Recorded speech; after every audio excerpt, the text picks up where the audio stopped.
it's not unusual for a government to have a midterm dip, and I think it'd be almost extraordinary if they didn't, off the back of the disaster that was the referendum, into a long sequence of interest rate rises.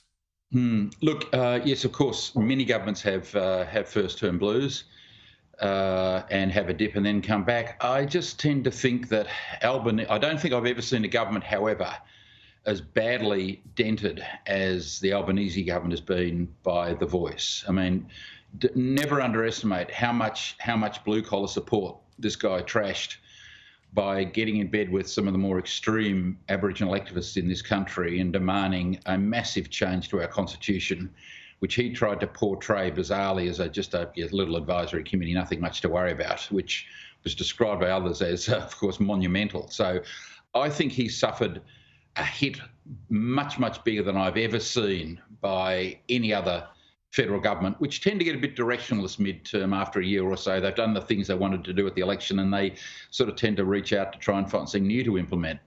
But no one's been hit like he's been hit, and I think he's got the weakest treasurer that a federal, government's had.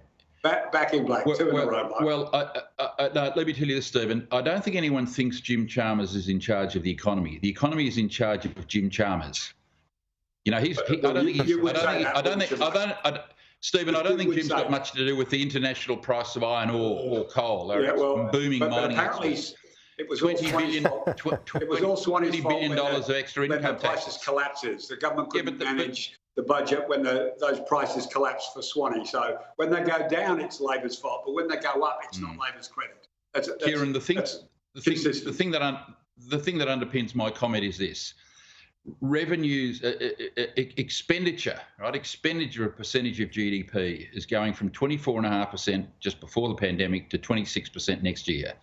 This bloke has lost control of expenditure, and he's there lying in a hammock, you know, luxuriating in the massive increase in personal income taxes and company taxes that are flowing through because of the bracket creep.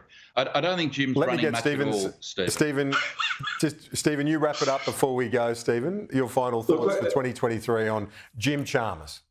No, Jim Chalmers is going to deliver a second budget surplus, and the Liberals couldn't do it in 9 years.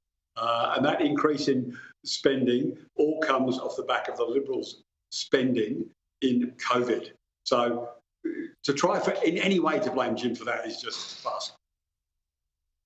I don't think we'll have to get onto Australia Post looking for the... You won't have to look for the Christmas card, Stephen, for Jim Chalmers to he's you, in the Mr. hammock. Kroger. Gentlemen, he's got the 30 degree, he's got that... Merry Christmas, Michael. Merry Christmas. He's just sitting there. Merry Christmas to you both, let me say, and Happy New Year. And it's been an absolute treat to have you on this show all year. We'll see you in 2024, gents.